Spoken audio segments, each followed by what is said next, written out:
Pen engineers have developed a new system that lets robots see around corners and also basically through walls using radio waves that are processed by AI. Don't get it mixed up. Walls are like not really a thing for AI in the same way they are for the human eye. Well, this interesting little guy is named Porcospinoflex, and he is a bio-inspired robot built to move through places where standard wheeled or legged robots can't operate.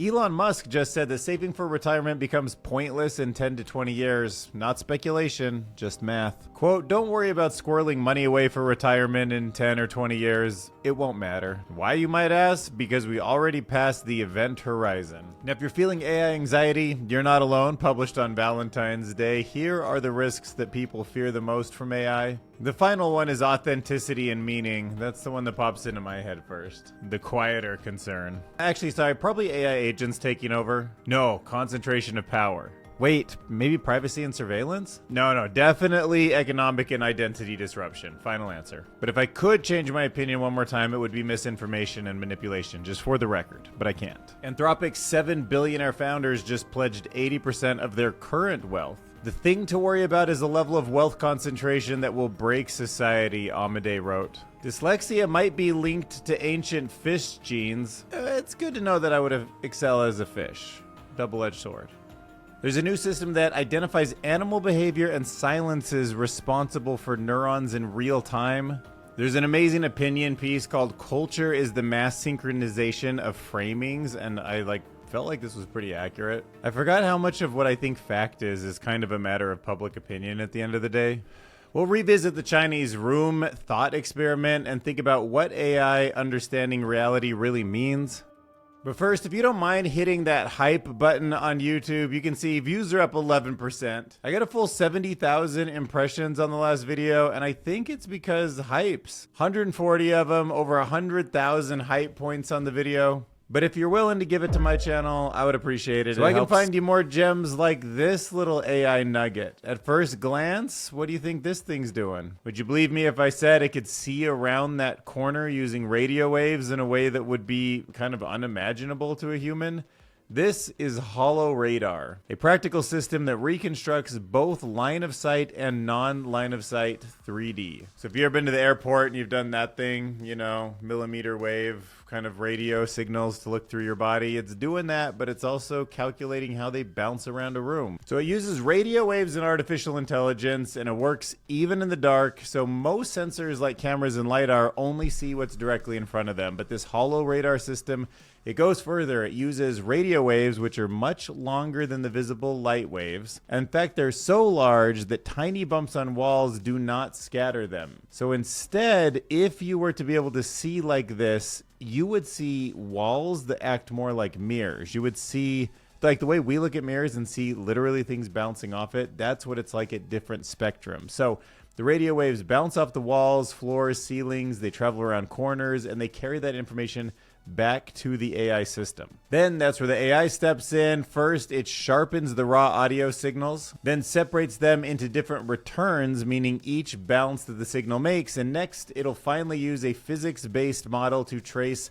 those bounces backwards. AI untangles the reflection and rebuilds the true 3D scene of what's there, all happening in real time, including people who might be standing in the hallway. Great for giving robots and driverless cars more time to react, knowing what's around the corner and letting them see what other sensors cannot. Also, it makes me think, I'm pretty sure like drones and AI and all that stuff in the future will be able to see pretty much like into our houses and into our lives, and there will be no semblance of privacy. And as long as we're talking about fascinating engineering, what do you think of this little guy? Could you imagine something like that autonomously, well, I was gonna say deliver packages. I don't even know how it would do that, but just rolling around your backyard, I guess, performing some kind of thing to make our lives better? Well, it definitely has some advantages. Most robots get stuck because they're built like machines, rigid frames, multiple joints, complex movement patterns, but not Porcospinoflex. This bad boy flips that idea. Instead of adding more legs or more joints, researchers built a robot that bends like a soft-bodied invertebrate. So the spine is a 3D printed and flexible component. It can compress, curve, and reshape itself. The body is made from lightweight, impact-resistant material, so it weighs just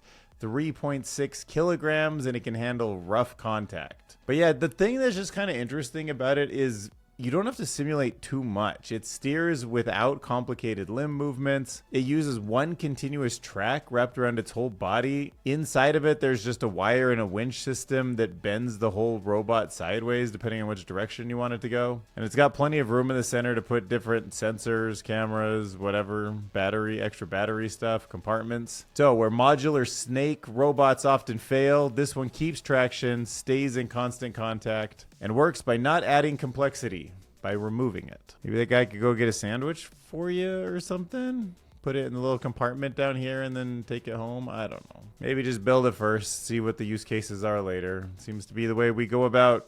It's like very Jurassic Park of us. All right, so what's your thoughts on Elon Musk saying you probably don't even need to worry about squirreling money away for retirement in like 10 or 20 years? It won't matter. It's like there's a lot of financial YouTubers who would probably disagree. Well, I mean, I don't know. Maybe they want it. I mean, there's just so much thinking about, like, what's if the 401ks matter anymore then to Elon? If they not, should we just start spending whatever money we have? It seems kind of stupid. What if he's wrong? But the argument here is from Dustin on X. We passed the event horizon. Retirement savings assumes scarcity persists, and it won't. AI and robotics collapse. Labor costs to zero. Living costs follow. So I guess all the labor you can imagine is free. Living costs are essentially nothing or extremely affordable.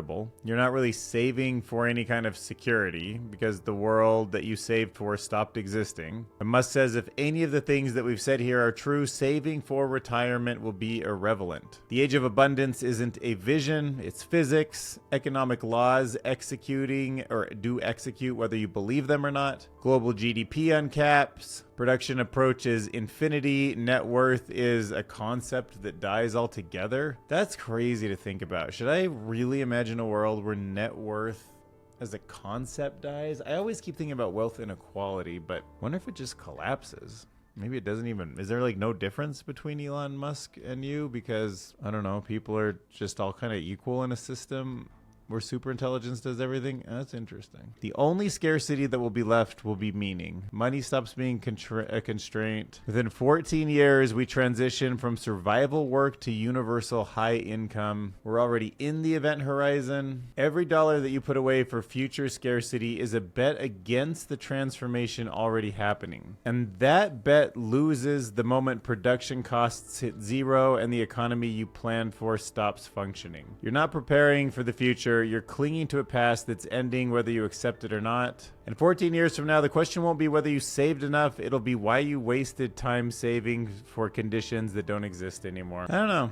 I was going to read a bunch of comments, but they're kind of all over the place. Interesting thoughts, though. Let me know in the comment what you think about that. I actually feel like in the intro, I did a pretty good job covering this whole article. But if you're feeling AI anxiety, here's the risks people fear most. At least you don't have to be alone. And they basically all come down to just a steady sense that the world is changing fast and that most of us were like not really asking for this or ready for this. It's not exactly what you see when you look back in time to predict the future. But surveys are showing that the public is more worried about AI than experts are, especially about jobs and the human connection. Both groups worry about misinformation. One major fear is job disruption. The International Monetary Fund estimates 40% of global jobs will be affected by AI. The World Economic Forum projects millions of jobs will be created and displaced by 2030. And even if jobs do grow, a lot of people will just be disrupted along the way. A lot of like kind of skilling will have to take place. And, work is not just about income, it's about identity and purpose. So another concern is just that loss of control. AI systems now help make decisions about hiring, credit, insurance, and healthcare. They're often black boxes. We're not really sure about why they make the decision. So just not knowing and seeing an outcome is kind of a weird feeling. Misinformation is also rising. Of course, we're starting the era of deep fakes, like super realistic fake images, audio, and video. So a whole new breed of scams and fraud are likely to impact someone if not you. Trying to imagine a world where you can't tell what's real makes me think of a world where trust breaks down. There's worries about privacy, concentrated power, education losing its integrity, and at the core of it all, AI anxiety reflects the rapid change touching our world, schools, and relationships. All right, so what's going on here? Anthropic's 7 billionaire founders just pledged 80% of their wealth. I mean, Anthropic's always intrigued me. You know, I feel pretty warmly about Dario Amodei compared to the other people kind of leading the AI revolution, especially right now. He's sort of pushing back against militarization of Anthropic's model. But this promise to give away 80% of their wealth is not just kindness. It's like about how disproportionately rich they might become and how that kind of extreme inequality between the few and the many could break society. And I would say when people who are building advanced AI start warning us about the wealth they're about to get, it seems like we might want to listen. It's not the kind of thing rich people have ever really done much of in the past. So in this 38-page essay, Dario Amodei announced that all 7 co-founders of Anthropic are pledging 80% of their net wealth. Not later, but now. So each founder is worth about $3.7 billion. The company's valuation jumped from $4 billion in 2023 to $350 billion under 3 years. And Amodei does not seem to be celebrating the growth. He's warning that this kind of wealth concentration will break society. He points to Elon Musk, whose $700 billion fortune already exceeds the scale of John D. Rockefeller relative to the economy of his time. And we're at the very early stages of the real wealth that AI is going to have. When the AI impact hits, these could be hundreds and hundreds and hundreds of times more. These people could be more rich than they are now. They predicts AI could disrupt up to 50% of entry-level white-collar jobs within 5 years. Anthropic already uses AI for 90% of its own programming. More capability, more value, more concentration. And the weird thing is they didn't really make this pledge as framed as a charity project. It's paired up with support for progressive taxation on AI generated wealth. Basically, if AI creates trillion-dollar companies while half the latter disappears, voluntary generosity won't be enough because they believe what they're building is going to force the issue anyhow. I got some new information on dyslexia. So it turns out it's not really tied to a reading gene like I was always told. It's tied to brain machinery that existed, get this, 430 million years before books did. I'm not diagnosed with it or anything, but I suspect, the way I read and some of the errors I make, I might be on this spectrum a little bit. But for decades, scientists searched for genes built specifically for reading, and they never found them. Instead, they recently found something stranger. The genes that are linked to dyslexia are ancient. Some date back over 430 million years to early vertebrates we share with fish. And even though that sounds impossible, it makes sense. Your brain was never designed to read. It recycled old systems that were built for survival. And when it does that in the brain, they call that the neuronal recycling hypothesis. So the same genes that once built basic nervous systems or movements for sensory processing are now helping wire the human cortex. And we might have just stumbled upon reading. So reading happens when those ancient systems operate inside of our expanded brain. So the study reviewed 175 genes that were linked to reading difficulties, and these genes are so fundamental that evolution has protected them for hundreds of millions of years. Mutations were removed over time because they support core brain functions, and the researchers found that the genes that stayed, they work in 2 phases. In the first phase, it's before 24 weeks of fetal development. One group builds a brain structure. After 24 weeks, another group fine-tunes how the brain cells communicate. So dyslexia isn't a broken reading module. There is no reading module. It's variation in ancient brain systems trying to handle a brand new culture. And we didn't really evolve to read. Reading is a biological improvisation that we just got really lucky with. And sometimes the borrowed parts don't always fit perfectly into a changing society. There's maybe a chance that a couple of you who watch this video might feel like you have a little bit of dyslexia. If so, let me know in the comments what you think about this article. Or have you guys ever seen anything like this where it's just keep centered and the words just cruise and one of them has something to keep your eye centered on? I can read so much faster this way. Okay, let me try. So how does this actually work? The technique we're using is called rapid serial visualization. Simple, instead of your eyes having to move across a page, the words are rapidly presented to you one at a time. Your eyes don't move smoothly when you read normally. They make tiny jumps and stop. These small movements are what take most of us reading time to get to the better start of information faster. I can't. Oh my gosh.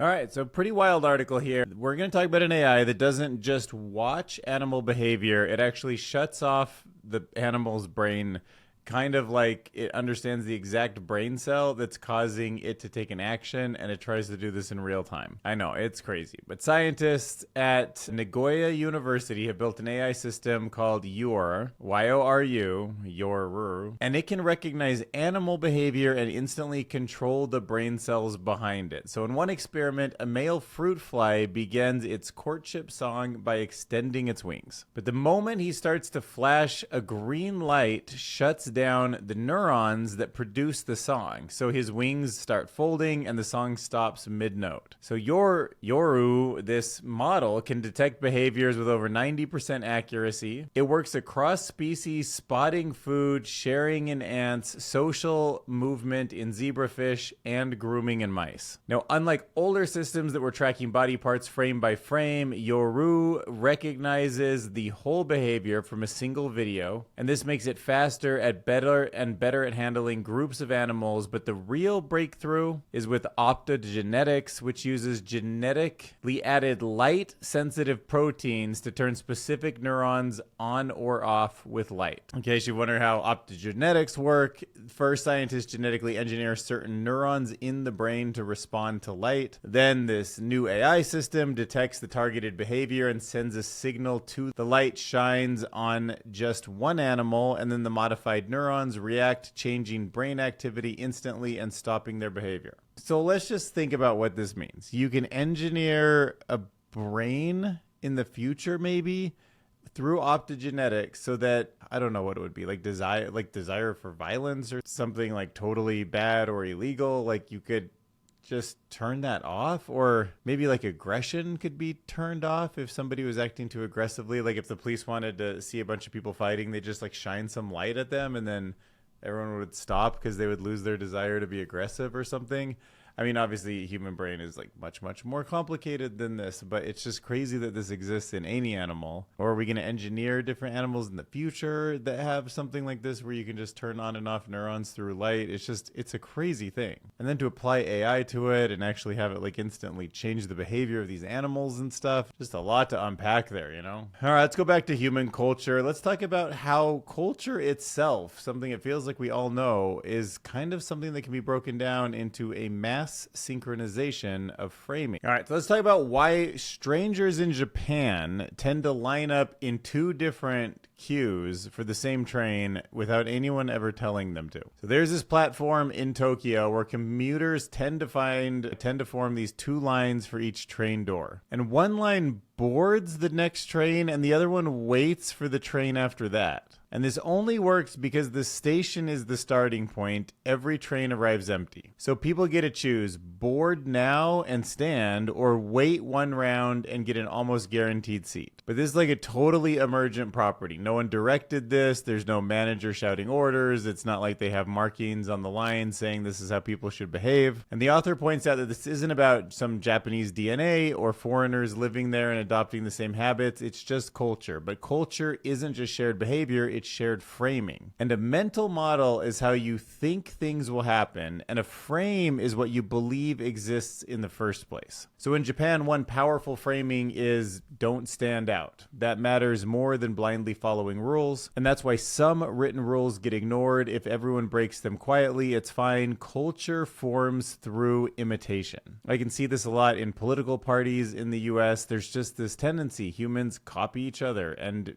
even copy unnecessary steps or things that aren't logically reasonable. And over time, shared behavior feeds shared thinking, and shared thinking feeds behavior again in a cycle. And that's kind of how culture changes. What exists in culture isn't a fixed truth. It's whatever enough people keep reinforcing together. All right, next up, let's revisit the famous Chinese room thought experiment and ask, what if that famous experiment only works because we pretend it could work at all? So this piece is challenging John Searle's famous argument against strong AI, known as the Chinese room. Searle says that a computer only follows rules. A person could also follow rules. So even if the system gives perfect answers in Chinese, it might not still understand Chinese. It's kind of like AI is just next token prediction. So basically there's a person in the room and they're following a rule book and they're translating, but they're never understanding the language in the first place. They're translating from paper using sort of a key code, and then they're giving the paper to someone else. Other people are talking, but it doesn't mean the person inside the room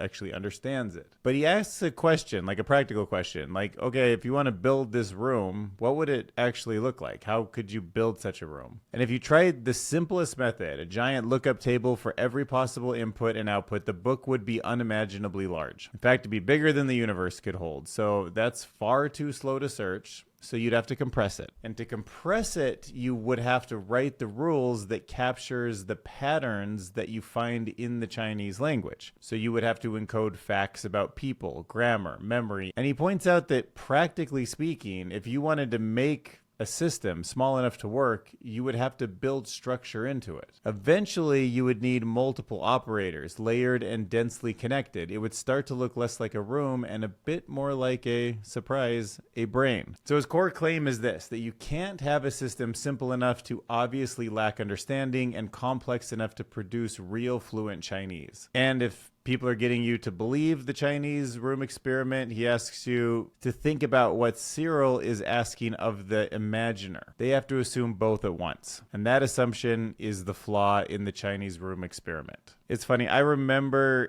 first hearing the Chinese room thought experiment, I don't know, a while ago, maybe 10 years or something. And back then, I wrapped my head around Searle's version. And I was like, oh, okay, maybe there is something different about the human brain. But in this modern world where I've thought a lot about these systems and I've seen so many like emergent things come out of latent spaces and different architectures, I'm like, oh, I get it. It does feel like AI is just compressing. It's like a function. Like I always imagine like a statue, which is like supposed to be like a function, but it's more like how you could put plastic around a statue and it would kind of like form to it. It's like all these kind of things that you're tweaking are sort of finding this optimal shape in some kind of environment. Of course, it's more than 3 dimensions, but it's like it's compression. At the end of the day, like the internet is getting compressed into Chat GPT the way I see it. And yeah, and to practically build something like the Chinese room would go through a similar process to me. And yeah, that would be intelligence. The person in the room or the room itself would be sort of a brain. And finally, I wanted to talk about something called an addition bias. I feel like this is pretty fascinating stuff because I think I have it. Humans tend to have it, and LLMs are also showing the addition bias. And it does seem like I've seen a lot of interesting advice from entrepreneurs where they say like try to remove code from a code base, try to like remove extra steps in a system to make it more efficient.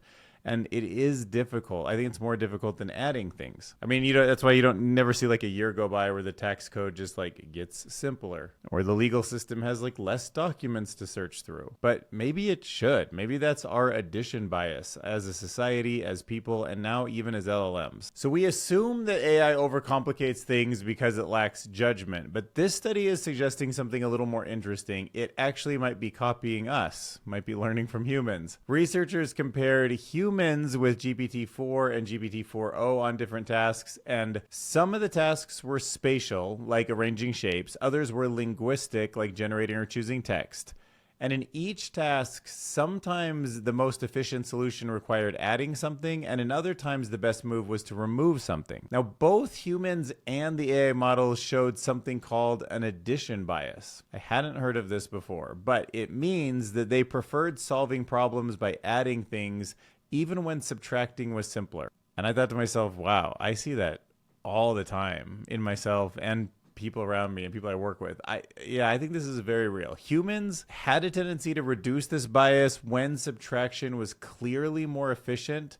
GPT-4 did the opposite. It leaned even harder into adding, even when subtracting was more efficient. Now, GPT-4o matched humans in language tasks, but in spatial tasks, it showed no sensitivity to being efficient by subtraction. Even small shifts in wording, like using more positive language, pushed both models towards more addition. So yeah, it seems like AI is inheriting from humans the desire to just amplify and add to solve a problem. So when AI gives you a longer answer than necessary, it might not be overthinking, it might be reflecting us. And if you enjoyed this content, look for that little join button right under the video. You can actually join. It's kind of like a Patreon group, but it's just a YouTube membership group. And the cheapest one is just $2.99 a month. It's the Hobbs tier. And then you can join for just, $3 a month. Support the channel. Or leave a comment, subscribe, any of that stuff, shares. You know how it works by now. You've followed enough YouTubers to know what we all need to grow our things. So